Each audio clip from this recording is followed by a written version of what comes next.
Bonjour, nous sommes le vendredi 31 octobre 2025 et le sujet est ce qui change à partir de demain le 1er novembre.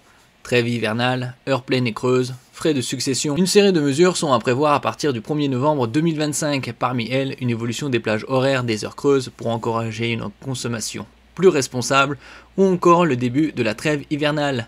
Mi-novembre, les frais bancaires vont également être plafonnés à 850 € par les banques au cours du règlement d'une succession. N'oubliez pas de vous abonner pour plus de news nationales, européennes et internationales sur ce monde merveilleux dans lequel nous vivons. Évolution de la plage horaire des heures creuses. Pour mieux adapter la consommation d'électricité aux périodes de production d'énergie, notamment solaire, les plages horaires dites heures creuses évoluent à compter du 1er novembre, indique Service Public.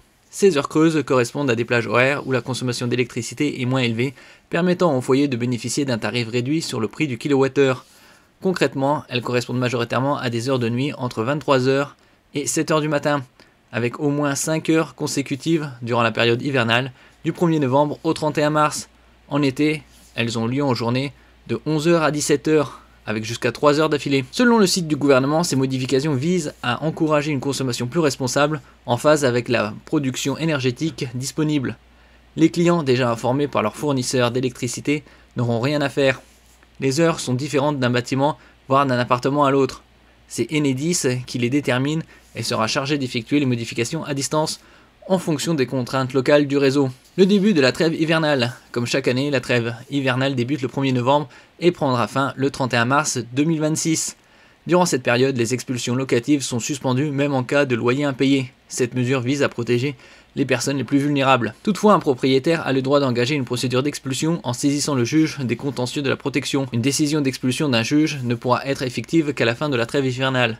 Tout propriétaire qui tenterait de contraindre un locataire à quitter son logement s'expose à une peine pouvant aller jusqu'à 3 ans de prison et une amende de 30 000 €. En revanche, cette trêve ne s'applique pas dans certains cas. Les personnes pour lesquelles une solution de relogement adaptée à leur situation familiale est possible, les personnes qui occupent illégalement une résidence principale ou secondaire, les personnes d'un domicile familial peuvent être expulsées sur décision du juge des affaires familiales en cas de violence conjugale. Chaque fois, la décision doit être motivée par un juge. Les frais bancaires de succession plafonnés à 850 € maximum. Le décret du 14 août 2025, applicable à partir du 13 novembre prochain, plafonne à 850 € les frais exigés par les banques au cours du règlement d'une succession, quel que soit le montant des avoirs détenus par le défunt. Ce plafond remplace la précédente limite de 1% des sommes détenues, instaurée en 2022. Certains cas de gratuité sont également introduits. Le montant du plafond pourra également être revalorisé chaque année au 1er janvier, en fonction de l'évolution de l'inflation calculée par l'INSEE. Les pneus neige obligatoires dans certaines communes.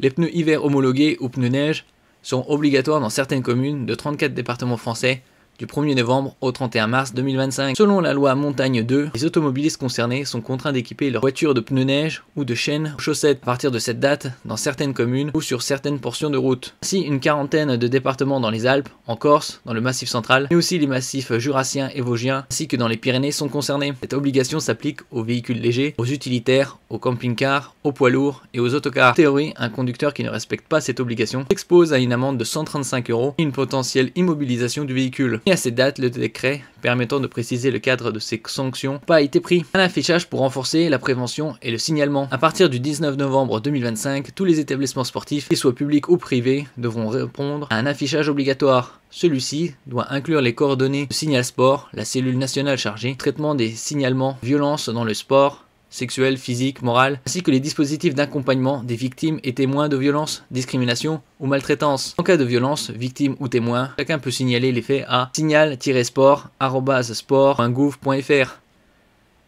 Merci pour votre écoute et à la prochaine.